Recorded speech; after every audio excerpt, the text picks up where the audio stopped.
Studies, the one that hosts this event.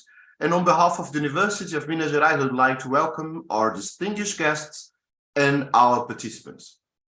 Ukraine's counteroffensive is underway. Ukraine's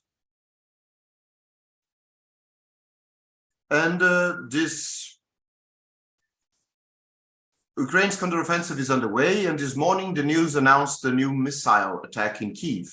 Unquestionably, one of the most significant issues of our times on the international agenda, the war in Ukraine seems to reveal divisions, more or less subtle, in the position of states in relation to a series of issues. To discuss the position of the Global South, or at least part of the Global South, a network of partners, universities, decided to convene this event to understand what is at stake for every part of the world, looking from different perspectives at this international conflict. We have here this morning Professor Davison Belén Lopes from Federal University of Minas Gerais, Zhu Qing from China. I will introduce the CV of everyone later, and Mitlesh Mukherjee from India, and Ari Afriancia from Indonesia. Each of our speakers will offer a very special view of the position of its own country in relation to the Ukrainian conflict. Every speaker will have 7 minutes as an opening speech, analyzing the position of its own state. And after the presentations, there will be approximately 30-40 minutes of debate, when you that are following this event are invited to participate, sending questions for us in the chat on YouTube. Without further ado, we'll start with Brazil, then to China, India, and then Indonesia. And after that, I think that we'll have a lot to discuss from positions of these different states. My very good friend, Davison Belén Lopes, and formerly also my boss, is an associate professor at International and Comparative Politics at Federal University of Minas Gerais, and a research fellow of the National Council of Technological and Scientific Development, the CNPq, in Brazil. From 2018 to 2022, he served as UFMG Deputy Dean of International Affairs. Professor Lopes has been visiting researcher and professor in different countries, such as United Kingdom, Oxford University, United States, India, Belgium, and Germany. The list is very long, but I would like to stress the fact that Davison Lopes, Professor Lopes, is one of the most interesting voices to be read and heard in Brazil nowadays in relation to foreign affairs. Without further ado, I give Professor Davison Lopes the floor for his 7 minutes of introduction of the position of Brazil. Davison, you have the floor, and thank you again for convening this meeting of experts to discuss a very important and timely subject. You have the floor. Dear Lucas, thank you so much for your generous words. This introduction is one of a kind, and it won't be forgotten. Thank you very much for your words. And it's such a huge pleasure to see my good friends from around the world this morning, Brazil time, this evening, Asia time. Good to see you again, Xing, Mitu, and Ari. So I'll cut to the chase. I just have 6 minutes and a half now, so I should be very efficient in managing my time here. I should tell you first that Brazil, the country which I happen to represent today, not officially, but unofficially, Brazil has not always been a pacifist nation. In the early 19th century, when Brazil gained its independence from Portugal, we were kind of a warring nation, as Brazil was trying to secure for itself control over its land, over navigable waters, to protect its own people and to protect its resources, its mineral resources, basically. And for this, Brazil has engaged in very fierce battles with other South American nations, namely Argentina and Paraguay, but relationships with other nations, other neighboring countries from South America, Chile, Bolivia, Peru, were not the best. So we have, in a way, rebranded Brazil. Brazil has undergone a rebranding process some 100 years ago. The moment the Baron of Rio Branco, who is Brazil's all-time diplomatic hero, the Baron of Rio Branco, the moment he came to office, Brazil reinvented its foreign policy tenets. So Brazil and Brazil's foreign minister have recalculated the way we should position ourselves in the world. And ever since then, Brazil has been reclaiming a peaceful identity. But the idea behind it is a very realist one. The diagnosis is based on the realization that Brazil could not compete militarily with its neighbors. Although Brazil already was, in the beginning of the 20th century, the largest nation in South America, both in terms of territory and population, Brazil had not organized yet its armed forces. So by means of a very realist calculation, we have decided to embrace peacefulness. We have become a peace-oriented nation for foreign affairs, for international relations as a whole. And this kind of orientation still steers, still guides our foreign policy. So if you look at Brazil's stance towards the war in Ukraine, you'll see a lot of talk on pacifism, on the defense of peace, on the peaceful settlement of conflicts. All of these ideas are actually enshrined in the Brazilian federal constitution. So they are some of the guiding principles of Brazil's foreign policy. What I want to claim today is that Brazil has embraced pacifism as a means of pragmatism. So for Brazil, pacifism is the other name for pragmatism. But it's not on an idealist way.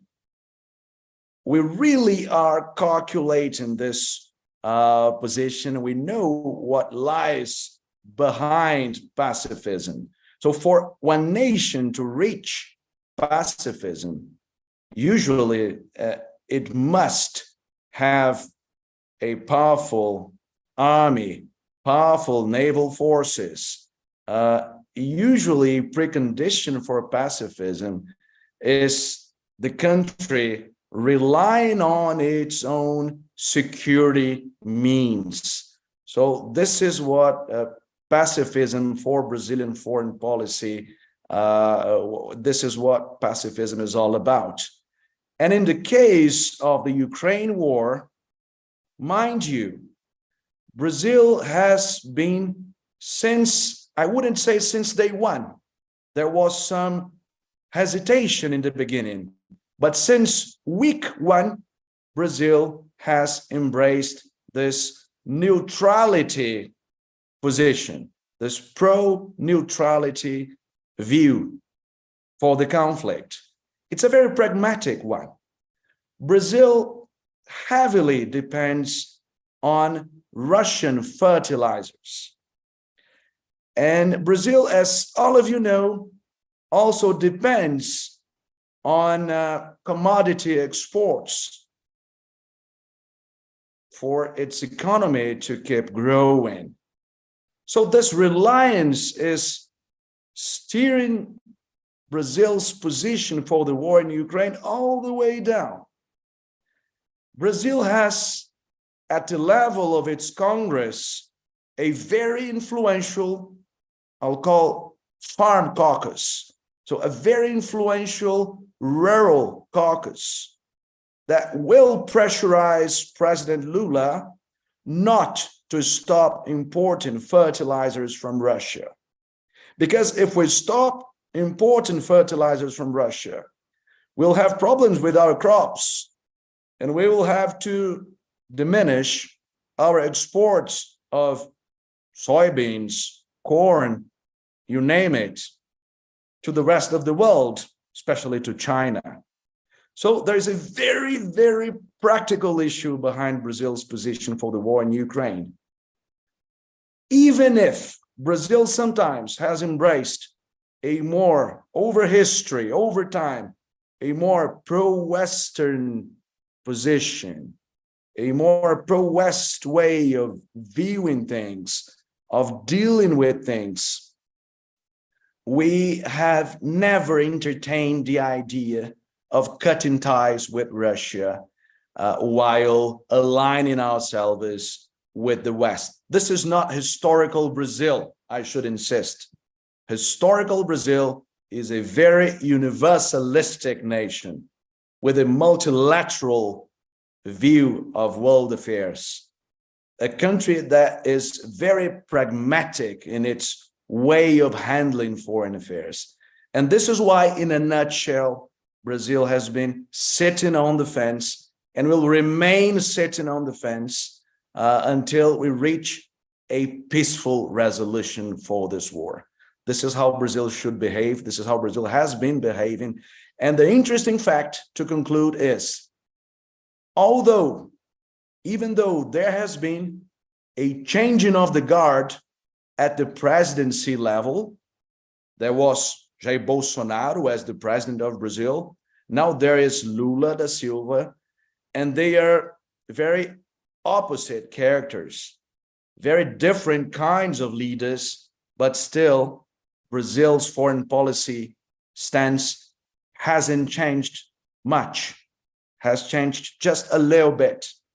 And just with regards to some details, it has become, say, more diplomatically creative, but the essence is pretty much the same as during Bolsonaro's term as the president of Brazil. So there has been the changing of the guard, but no policy change whatsoever.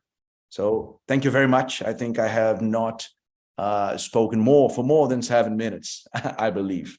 Thank you. Not at all. Thank you very much, Professor Davidson Belém Lopes. I think that your branding of the pacifism as a means of pragmatism is a very interesting and quite innovative one for this Brazilian approach. But perhaps, and here I will already leave you the question for the debate, a provocation for the debate. Are there any risks in this kind of pacifism as a pragmatism? I would like to hear you a little bit more on that. But before we go there, we shall proceed with our distinguished guests. And now I will give the floor to Professor Zhou Qiying, who is an associate professor at the School of International Studies at Renmin University of China, where he provides research and analysis on international security, Sino-US relations, and the regional security of Asia Pacific. Dr. Zhou is also a fellow at the National Academy of Development and Strategy of Renmin University, and I might add, also one of the most interesting interpreters of current China foreign policy in relation to security and relation also to the position of relationship between China and US. Dr. Zhou, welcome, and the floor is yours. Thank you, Professor. Thank you, Lucas. And also, I want to thank you, Professor Lopez. It's my honor to join this discussion.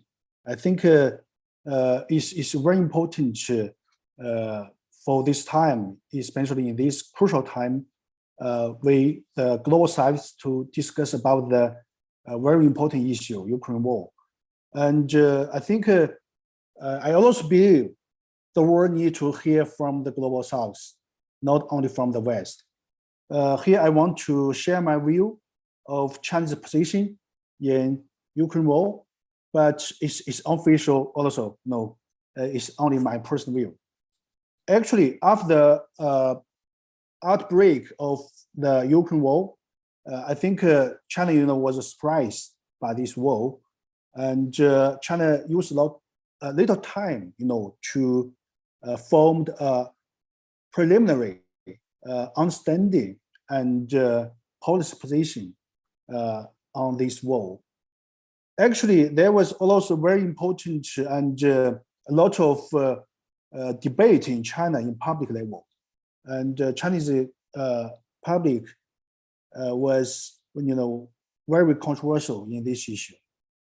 But the Chinese government was quickly found its position in 1 month.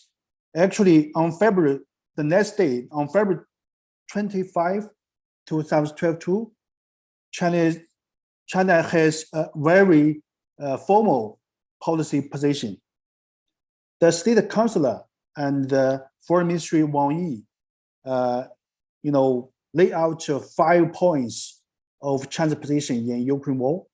Let me introduce the 5 points. I think it's very important to help us understanding China's position. The first is that China maintains the sovereignty and the territory integration, integrate, of all countries in the whole world should be respected and protected, including Ukraine. And the second one is China advocates, common, comprehensive, cooperative, and sustainable, security. Actually, China wants to Russia's, legitimate security concern should be respected in some, extent. The third one is large-scale humanitarian, crisis must be prevented. The fourth one is China supports and encourages the diplomatic efforts to conduct a peaceful settlement in this crisis. The finally is China believes the UN Security Council should play a very constructive role in this crisis. This is the very, in the beginning, China's government has the policy position. However, I think China's position was involved following the time. So in the March, China's government added some principles in this issue and gradually formed a relatively stable position. I think there are 5 points in this time, including the first one is that China always decides on its position, and the policy based on the matter itself. The second one is that the Ukraine issue has a very complex historical context. China want to, from this issue, the origins of these conflicts from the long history, especially after the Cold War. The third one is dialogue and administration should be, promoted in this crisis and should be the fundamental solution in the future. The fourth one is preventing the large-scale humanitarian crisis. The fifth one is China, can't accept the unilateral sanctions, especially the economic and financial sanctions to Russia, and in the future maybe to China. So this is in the beginning stage. I think in the February and March in 2012 too, China's position in Ukraine crisis. However, I think this position lasts maybe a whole year. China changed the position, lightly, not fundamentally.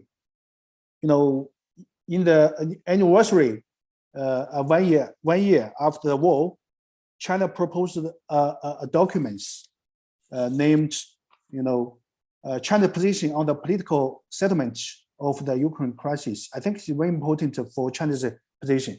Maybe for you, read these documents very confused, say nothing, but China government insists on say everything. So as my experience, I read these documents a lot of times, then I know something about Chinese position. Actually, from that time, China's government has a lot of change in policy. That means China wants to initiate mediation for this issue. I think, in the beginning of this conflict, there's a lot of China will have some mediation or not in the future. As I know, in that time, I think China should, have this mediation in the future. But I don't know what time China will change the policy. So I think it's very important for China to have a change in the position to Ukraine crisis. That means China wants to promote the peace and the negotiations in this issue.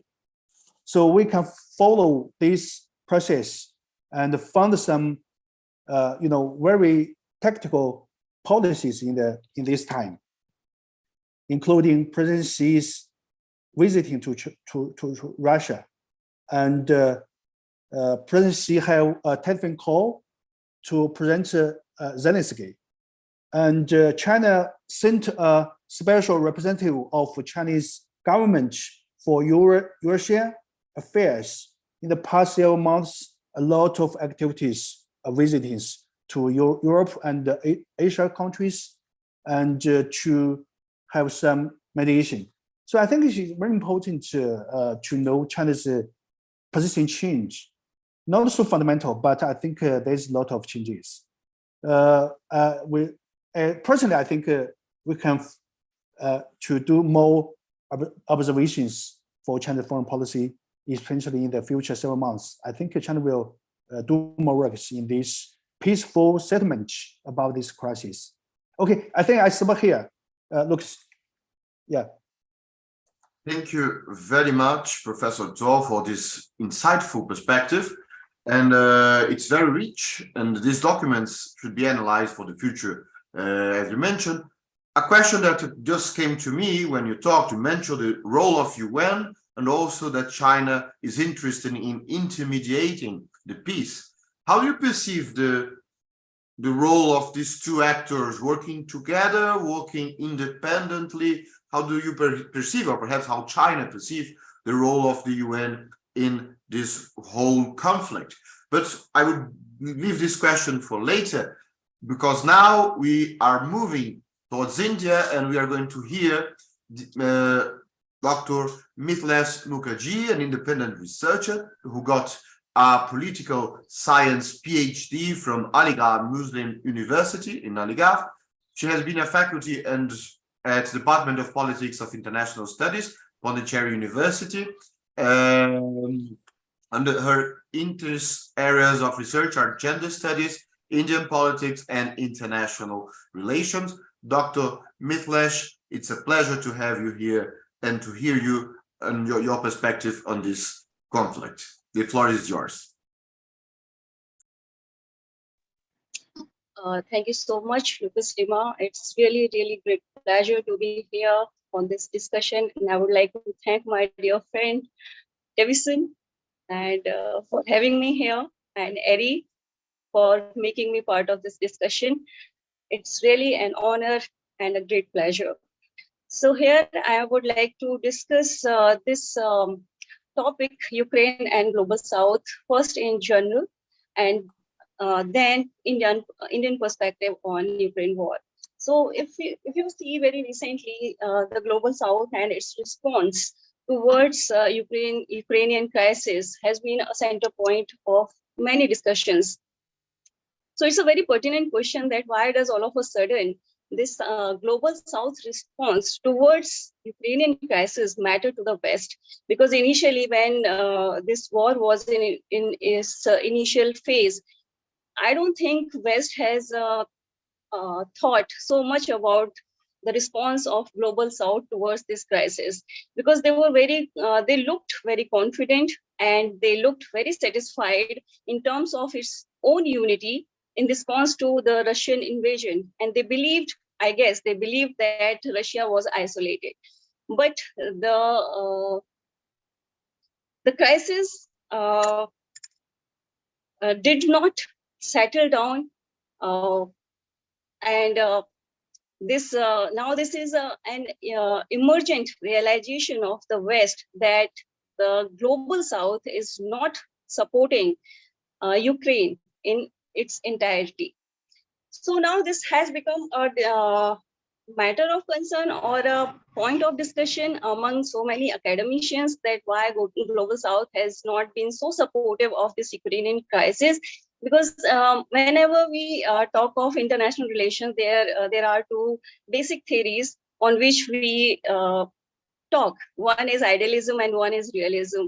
So whenever this kind of crisis comes up, we expect other nations or other actors to behave in a certain way. Like if there is a war, so we are going to, one must or one should, if not must, one should condemn it or one should criticize it, because it is against the humanity. There is no doubt about it. What is my, and again, since I come from India, so this is all my personal views on this matter. There is nothing like, this is not from authoritative Indian views on this matter. So, but when you see in the reality, whenever any international crisis happens, most of the nations, they take decisions on the hardcore realities. Realism works, idealism takes backseat. It is my observation or my experience of most of the international crises. So when it comes to why Global South is not being so serious or so concerned about this Russia-Ukraine war, so Global South has its own implications or its own concerns about this war. So if we look at the scenario, uh, there has been some analysis, some polls on the first anniversary of this crisis. In that, it has revealed that around 32 countries did not take part in voting in the UN. So this was some kind of gave frustration or surprise to the Western countries, because they did not expect this kind of response from the Global South, I guess. Because if you had this idea that we are not going to get this kind of support from the Global South, so they might not have that kind of frustration or what should I say, um, um, a surprise for them. So and moreover, to their surprise, the non-Western democracies, Brazil, India, and Indonesia, and South Africa, they also refused to sanction or to put sanctions on Russia. So Brazil refused to supply, however, Brazil refused to supply Ukraine with German-made ammunition, but India increased its import of Russian oil. That is also a very like a matter of discussion, that India is taking advantage of this situation and getting oil on the discounted price. So yes, that's how what is actually happening also. So now, what kind of situation actually we are looking having right now? So if you from Indian perspective, if I see it, India has taken all its decisions on a hardcore realities. Russia has been a very strong and a very historic. We have very historical strong ties with Russia, and India cannot ignore this. We are too dependent on Russia for our arsenal, for our weapons, and it is the biggest supplier to Indian weaponaries. and we are dependent on its spare parts as well. It's not only to have weapons, we need spare parts as well in future. So India has to look at on these issues as well. Another point which I feel is if Russia gets isolated from West completely, then there are chances of Russia to come closer to China, and that not only a matter of concern for India, but also for the US as well and Europe as well.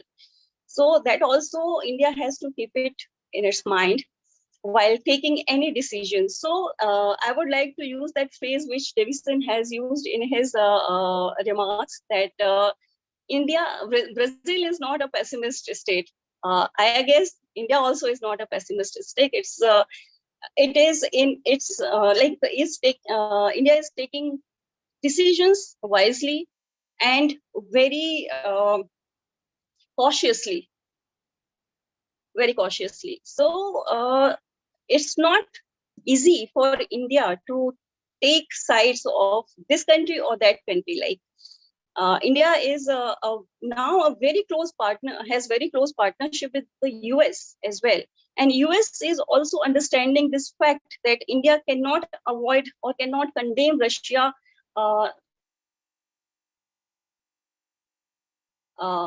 and that is why I can see that US is not putting so much pressure on India to condemn Russia, because when Indian Prime Minister said that this on SCO meeting in Samarkand that this era is not the era of war. So the US also has appreciated this phrase of Prime Minister Narendra Modi. So in that way, I see India is taking very cautious decisions while looking at this Russia and Ukrainian crisis. Thank you so much. Thank you very much, Dr. Mitlesh, for your really, really interesting analysis of this position and this dichotomy that has a lot of comparative points with Brazil. The question that we'll leave to you now is the last topic that you mentioned, this new, profound, deep relation actually with the US that Narendra Modi is trying to build. Especially, I think that next week there will be some news in this regard with the visit of Narendra Modi. So my question to you is, how long do you think that it would be possible to maintain a certain balance between the two sides if one of the sides is quite interesting to deepening the relationship in different areas? Do you think that this will, US will require a certain position? How do you perceive that? And I would be very interested in hearing your perspective in this regard, because this is also the theme of the week, we can say. Let's move to Indonesia, and then after the debate, I would like to hear from my colleague, Professor Ari Afriancia, who is a professor at the Faculty of Law at Universitas Indonesia. Besides teaching duties, currently he's also chairman of the Center of Sustainable Ocean Policy, Faculty of Law, Universitas Indonesia, the editor-in-chief of the very prestigious Indonesia Journal of International Law, Indonesia, also from the Indonesia Yearbook of International Law, and editor of the Asian Journal of Community Engagement. Professor Afriencia, he is one of the leading experts in Indonesia, but also in the world, on international humanitarian law, international law applied to armed conflicts, and also the environment in the armed conflicts, which is a very interesting topic that perhaps the war in Ukraine is offering to us to reflect upon. But I will not talk about his CV anymore. Professor Afriencia, it's very good to hear you, and the floor is yours. All right. Thank you very much, Lucas, for your very generous introduction. But first, I would like to ask your permission to share my slides, because I kind of tend to talk out tangent without slides PowerPoint. And please bear with my English, because English is not my first language. It's Bahasa, my first language. Again, good morning, good afternoon, good evening to all of you in Brazil and everybody in India or in China or wherever you are. It's my pleasure here to be invited by my dear colleague, Professor Davison, that we have been talking about this kind of the discussion, and finally we get it done tonight.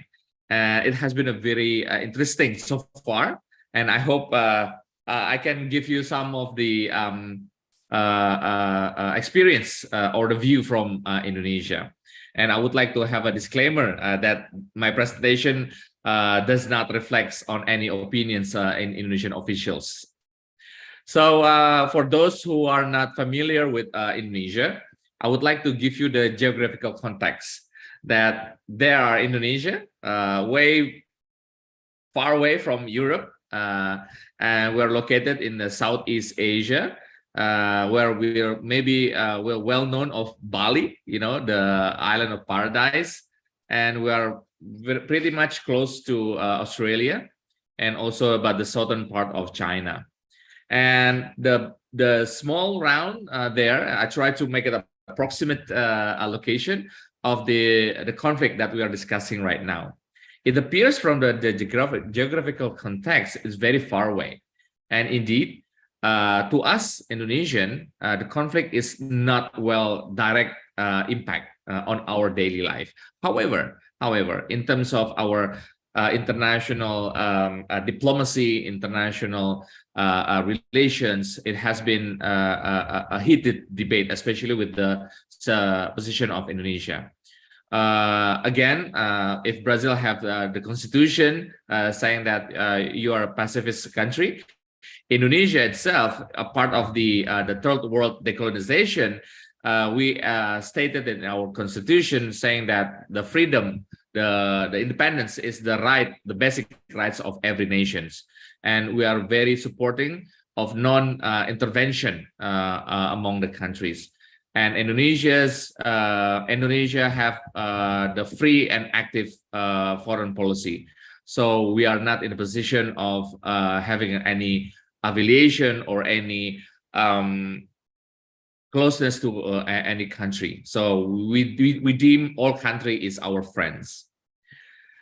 And again, one day after the event, the attack, Indonesia directly give the official statement that the military attack conducted towards Ukraine is unacceptable.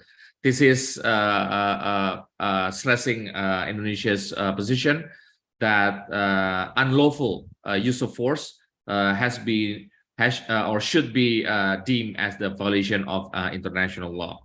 And Indonesia also tried to stress that the Pacific settlement is the first priority. And Indonesia also urges the UN Security Council to take a step for this matter. Then, uniquely, the people reactions in Indonesia seems attracting opinions from other countries, because the netizens, what we call it as the internet people that trying to make opinions that appear Indonesian comments on the net seems to be in favor to what has been committed or conducted by Russia towards Ukraine.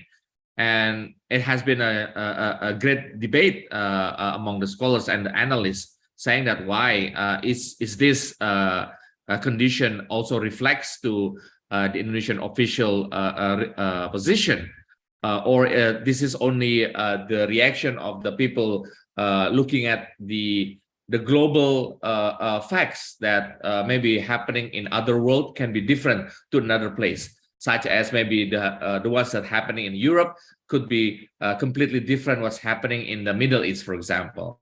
That was I'm referring to the Israeli occupation towards Palestine. And of course, after that, there was an effort, to so-called punish Russia. And the first effort is trying to expel or suspend Russia's membership of the Human Rights Council.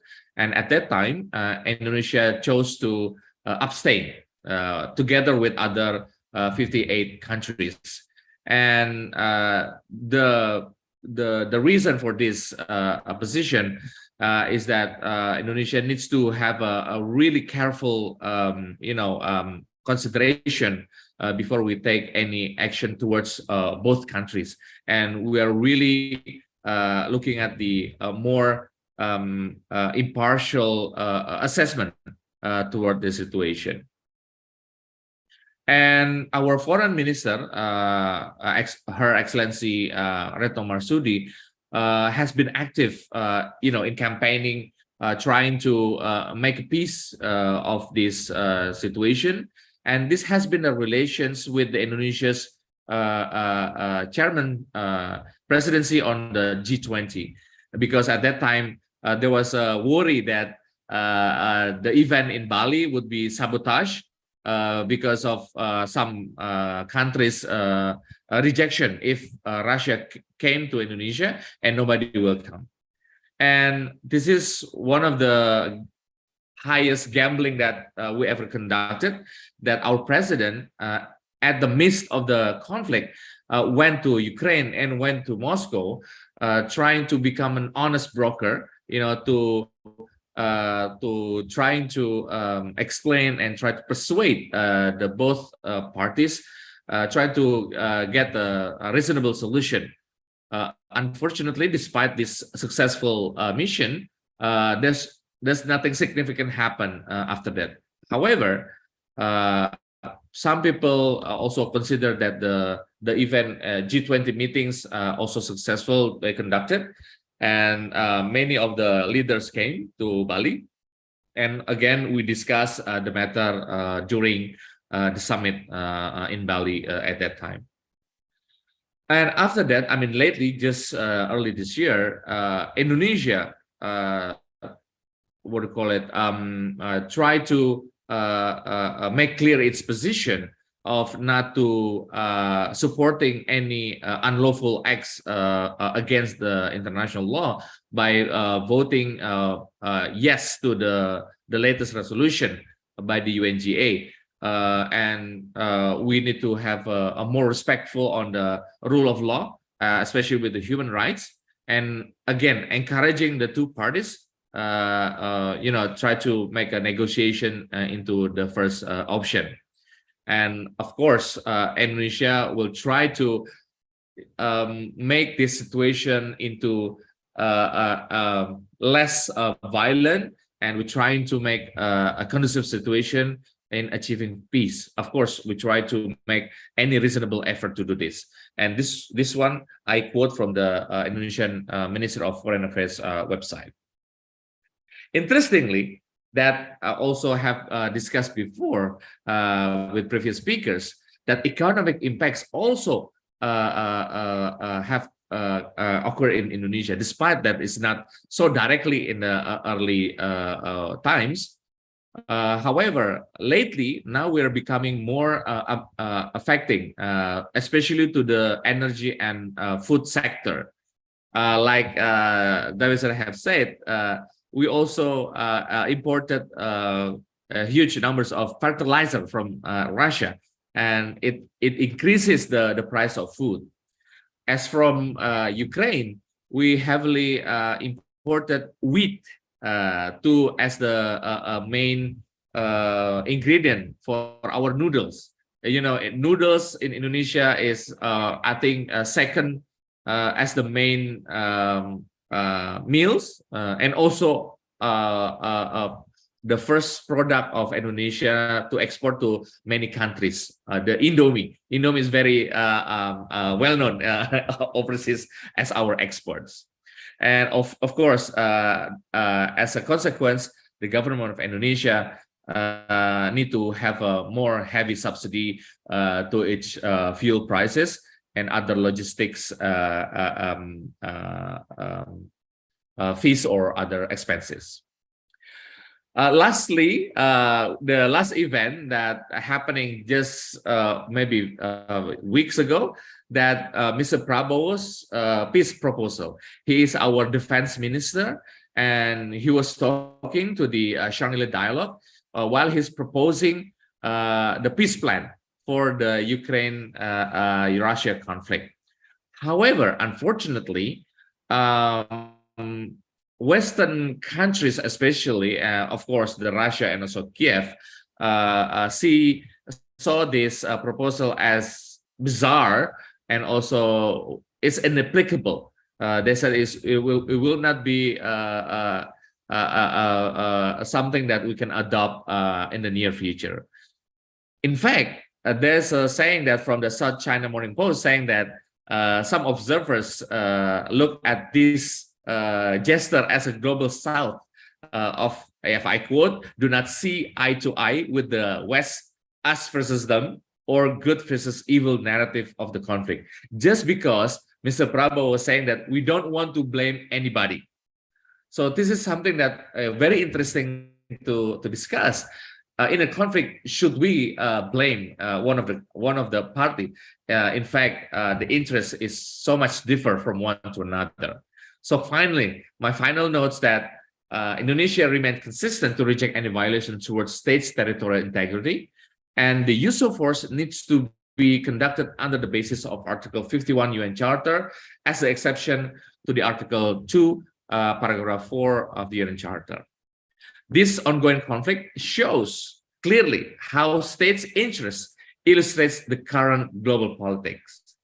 Real concerns, of course, lately over the use of nuclear weapons. We know that there has been a movement from Russia to Belarus for the weapons. We hope it's not true. We hope this is only a bluffing or a statement to make other parties concerned. And as for Indonesia, we feel that as a central figure in the region, we have to play a significant role in responding to other major powers in Indo-Pacific, because we cannot deny that what's happening in the Western hemisphere will also be affecting in our region, especially in the South China Sea. We know that this has been an ongoing conflict. It could be break out in any moment if there's no party restraining with their own interests to the current situation. I guess that's all. My apologies if my presentation is too long, and looking forward for discussion. Thank you very much. Back to you, Lucas. Thank you very much, Professor Afrianza. Thank you, Larry, for this very thought-provoking and again thought-provoking presentation. And again, I am a little bit not surprised, but I'm fascinated by the fact that we have so many points in common, but at the same time we have very subtle differences that are interesting to explore. And my question to you, this preliminary question, I think that we have questions coming from the chat. And again, those of you that are following us, feel free to send questions. We have already some here in the chat. But my question to you, Ari, is the following one. It's interesting that as Brazil, the voting in the UN and the position in international organs is a certain one. The language of the resolution you mentioned is quite of a strong language, using the word aggression, a quite rare word in the UN terms. But at the same time, the positions taken after this voting in the certain organs is a very perhaps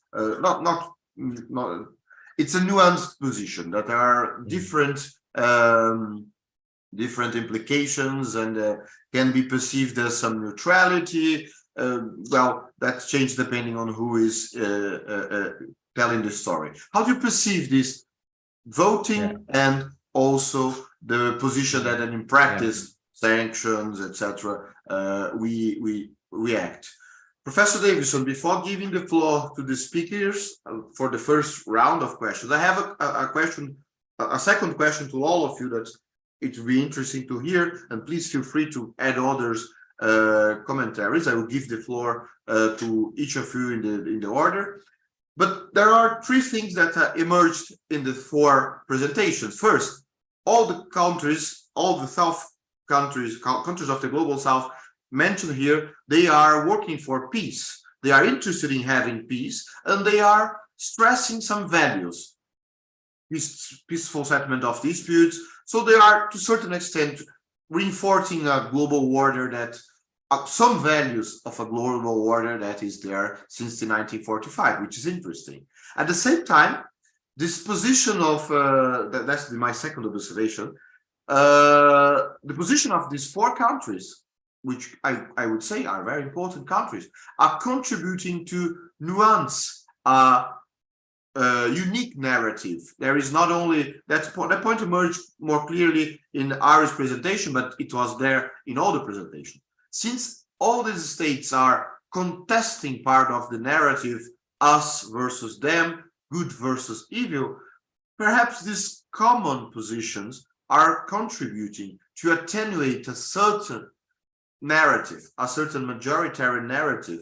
And also this reflects the impossibility of using this narrative as a pressure in certain cases. So it's important to have these nuances in these positions. But most strikingly, the economic factor is very important for the four states. But I was wondering whether we are putting some strong commitment in economic factors, whether this economic factor is changing the legal positions or nuancing the legal position. Is at least the economic interest what counts in these main positions regarding the war? My question to the four of you, in addition to the one that I already made before, is how do you perceive these common elements that emerge in the discourses of the four countries that we analyze today? Professor Davidson, the floor is yours. I think that we have one commentary about the Minotaur of the South. It's in the chat if you want to answer to these two. The floor is yours to react, to respond. It's always good to hear you. Thanks, Lucas. What a fascinating roundtable. Thank you all for giving your views, and I feel personally enriched by what I have heard this morning, Brazil time. So, Lucas, yes, I'll just do some recapping. Brazil has never taken a part in the 20th century non-aligned movement. This is a very important piece of information.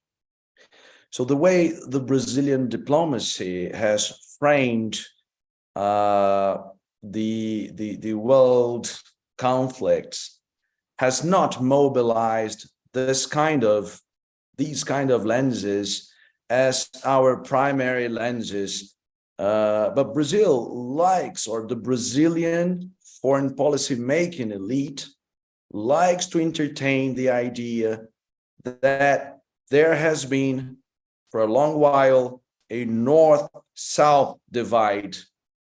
This is dear to our diplomatic corps and to Brazil's foreign policy making. The idea that the world can be divided into haves and have-nots, divided between the rich and the poor nations, the developed and the developing ones.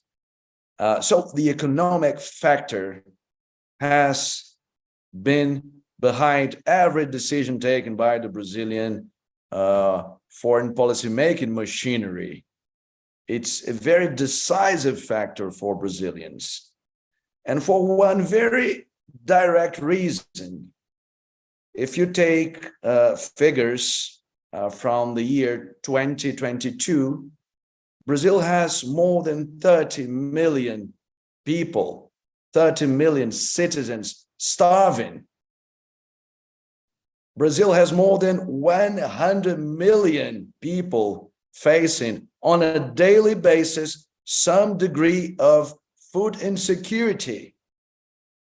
Brazil cannot afford a purely moralistic stance towards the war in Ukraine. This is raw truth, but this is Brazil. We need to cater to our people's needs. And I'm speaking of the most immediate, direct needs. So yes, it's also a matter of economic reasoning. And this is a major factor for one to understand the position of Brazil towards this war. As I mentioned before, Brazil during the Cold War has indeed taken sides with the West. This has never been a problem for Brazilians. The Brazilian elite likes to believe in the idea that Brazil is a westernized country, if not a Western one. Yeah, it sounds weird for some, but in Brazil, this is one strand of opinion. Brazilian diplomats will tell you sometimes that Brazil is a Western nation, even if all the all the characteristics and all the evidence is playing against this belief. But this is very deeply rooted in Brazil, the idea that Brazil is a westernized nation.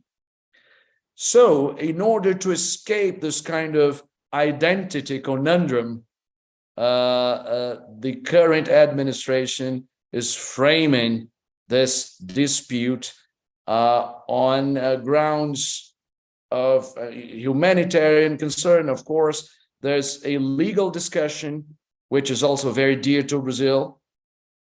Just like Indonesia, China, and India, Brazil is a sovereigntist nation in a very strong sense. So we do not tolerate this kind of invasion. We do not tolerate the breach of territorial integrity. This is a sacrosanct value for the Brazilian foreign policy makers, just as in Indonesia, India, and China. This is a very central value for Brazilian diplomats. But again, it's not within our interest, our best interest, to entertain any kind of East-West rivalry. This is not Brazil. This is not historical Brazil. But instead, we want to discuss the North-South cleavage. We want to talk about inequality in the world, because at the end of the day, we are still a developing nation. So this is Brazil. Thank you very much, Davison. There's a question on the chat for you. I will send you immediately after, perhaps a quick answer.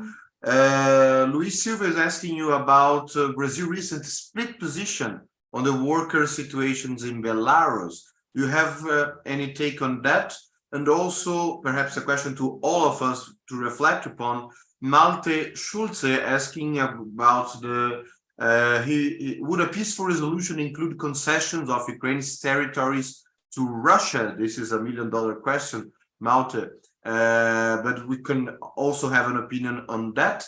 And Gabriela Maia also asked if there is an emerging position forming, an homogeneous position forming in the South.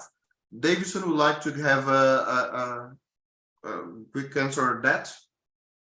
I'll just quickly address the issue of the ILO, the International Labour Organization, since it's a very Brazilian topic. So yes, indeed, as you know, at the ILO, a country doesn't vote as a country, or it will vote as a country. The government will have votes, but also unions have their votes. And recently, Brazil has had a vote which was not in unison. I mean, the government has voted one way, while unions have voted differently. I believe it's just a matter of political coordination. It's something we should be monitoring and paying attention to.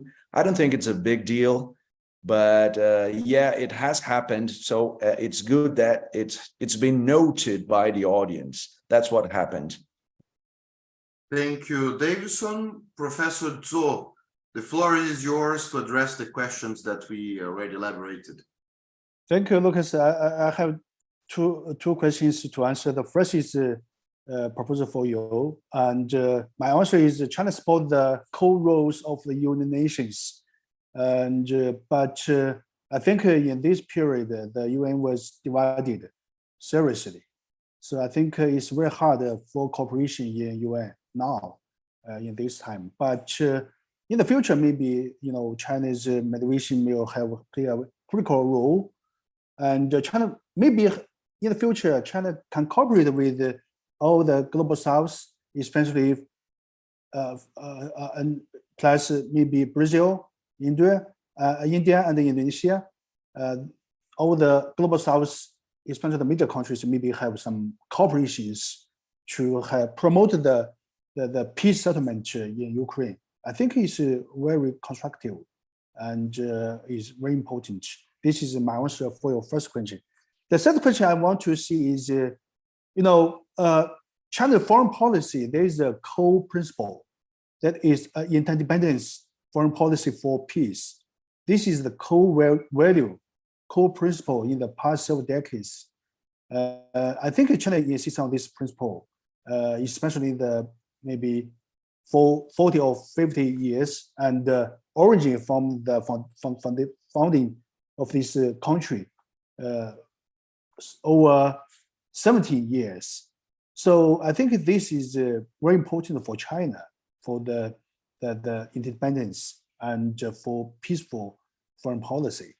The second one is, China maintain to protect the territory sovereignty. I think it's very important because China is very unique in this issue, because China have Taiwan issue. So China understanding, how important to protect the sovereignty. But China's there's a lot of interest for China-Russian relationship in the bilateral relations and the whole international level. So China must to keep a delicate balance between the value and the interest. So in this issue, I want to talk about two questions. The first is why doesn't China choose to side with the West to blame Russia? I think it is very important.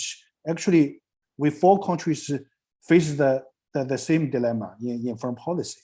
How to balance the narrative,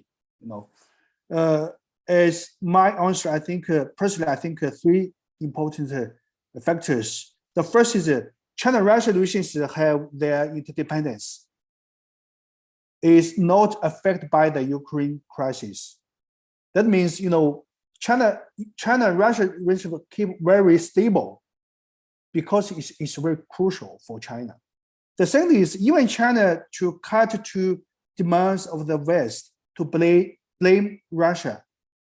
The pace and the intensify, the US and the West countries to contain China will not change.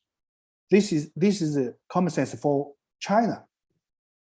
And the third one is, Russia's role in China's foreign policy is very important. China must to keep a stable and peace bilateral relations. In this issue, I want to say the second question is about why China will maintain a stable China-Russia relations. I think there's five reasons. The first is economic factors mentioned by Lucas. I think it's very important because China-Russia's trade is not large as the West countries, Asian countries, but the trade value is $146 billion US. And most of the goods is about oil. It's very crucial for China. This is the first one. The second is China and Russia have a long border. We four countries, only China has the common boundary with Russia, over 4,000 kilometers. It's very, very long, very huge, and it's critical for China because in the history, China and Russia, there's a lot of conflicts in the border. China used several decades to have a settlement about this issue. So keep the stable relations with Russia is very important for China. This only, I think, China's own feeling in the border is a complicated issue. The third one is maintain cooperation between China and Russia is very important for the regional stability and security. I think it's real for Southeast Asia, for Central Asia. I think it's very important. The fourth one is about Taiwan issue, because if there's a conflict between China and US in the future, a stable China-Russia relationship will be very, very important for China. Because if China-Russia relationship are unstable, then if in the future conflicts, China will face two front lines, in the conflicts. It's very dangerous. The last one, I think, is in the international level. China want to see a multilateral, polar international society, and Russia is very important for China. Keep a very balanced system in this whole world is crucial. This is my answer to your question, Lucas. Thank you. Thank you very much, Zol, for the very precise questions and this new level of reflections that you brought us. Now, Professor Mitlesh, for the questions, I would like to call your attention to Enrique. Question, since India's relations with Russia and China are so constrained, how these oil exports from Russia are regarded in consideration with India-China relations? A very provocative question. The floor is yours, Mitlesh. Your mic is closed, sorry. Thank you so much, Lucas. And first of all, I would like to answer your question. You have asked me one question that for how long India is going to balance between the US and Russia. So if you see that historically, America has been very close to Pakistan, not India. So it is America. Very recently, America has now come closer to India, and that too because of rising power of China. And if you minus this China factor, so I'm not very certain whether America is going to support the way is supporting India later. So it is now, while India is accused of balancing between the US and Russia, if you see, it is America also which switches side from between Pakistan and India. So America also has to decide for in long terms relationship. So India can take side. India can choose, right? So this is my. It's not that only India needs the US partnership. US also needs as much as India needs its partnership. So for that, I think that is one of the reasons that the US is overlooking India's neutrality over Russia invasion. That is my observation. Another question which came to me that this oil export is how is going to affect India's relations with China. So if you see, India's relations has always been independent with Russia and China. So oil exports or any other kind of stuff, if we import or export from with each other, it's not going to affect Indo-China relations unless India start exporting any advanced weaponry from Russia. That will cause a problem to China. That is my opinion. So oil import is not going to affect Indo-Chinese relations. That is my opinion.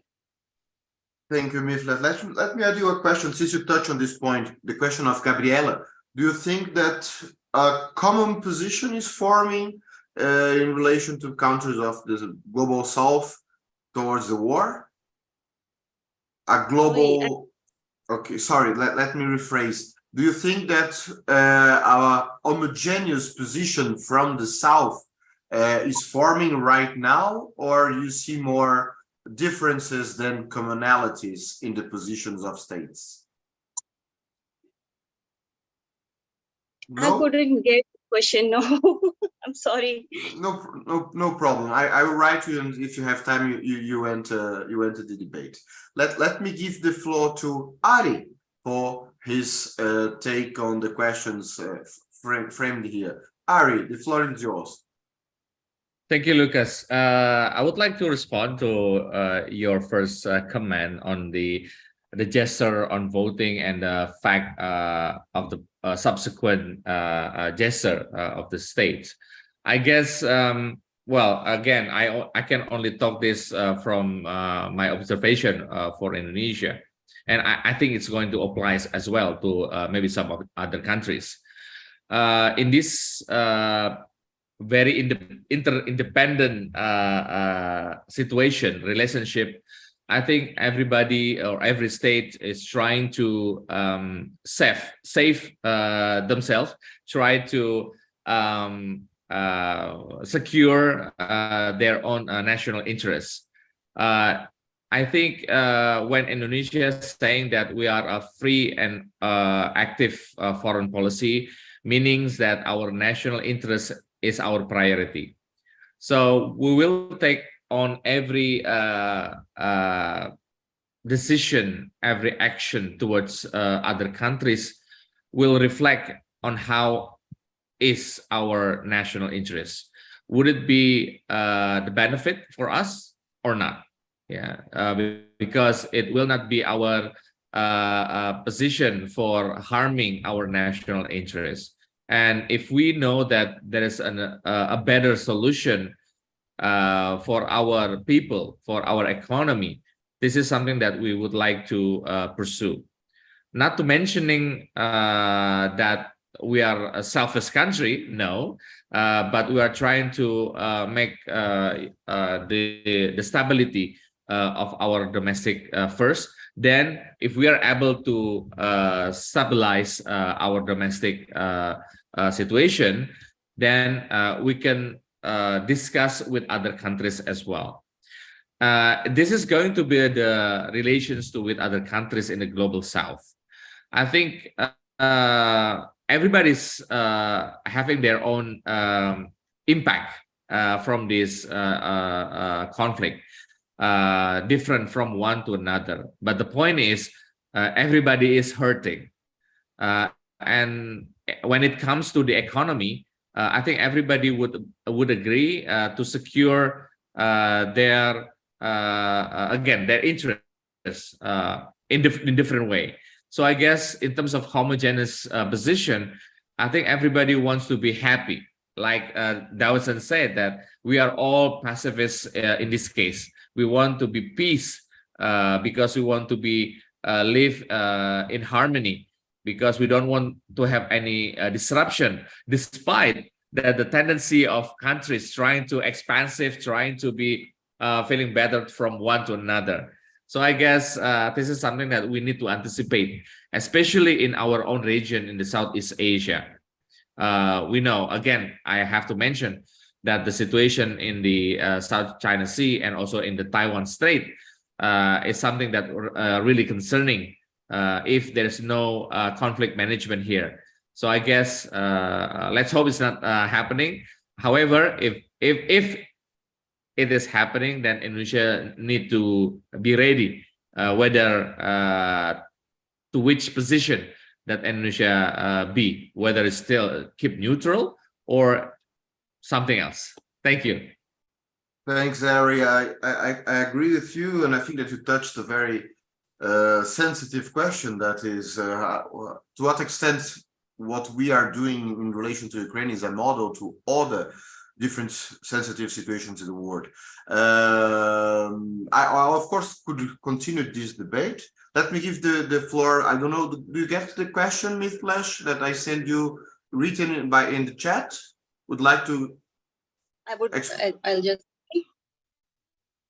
it's a question of the similarities and the homogeneous position from the South. Yeah, I would agree with this, that the dialogue can bring not only South, global South, but West as well on this fact that war is not going to do any good to anyone, either individuals or countries. So I think we need to sit and discuss on this, that it has to be ended in favor. It is in favor of humanity. It is in favor of every country. No country can claim that they are not affected by the war which is going on that side of the world or this side of the world, because it is going to affect everyone's economy. And if one country's economy goes down, it affects the another one. If you see, because of the economic crisis, we see so much of migration from one place to another place. When migration happens, the other country suffers like hell. No one can deny this fact, because the country which is facing the migration has to share their all the resources with the person who are coming from that side of the border. So if a country is doing well, you see the Ukraine, first of all, so much of migration has happened from Ukraine. So the people are suffering, and the people who are leaving their homes and joining other countries, they are also facing so much problem. So India is also facing, it's not that much, but yes, India is also facing so much of migration from other part of the country, because of their economy is falling down, because their political system is falling down. So not only war, other things also, they affect human lives. And war is the, I think, worst form of devastation that is human made. Natural calamities one can understand, but if it is caused by human beings, which I don't know, people work so hard on bringing peace, but it always ended in war or something like that. So it is unfortunate. And if we talk and if we discuss, and we say that discussion can bring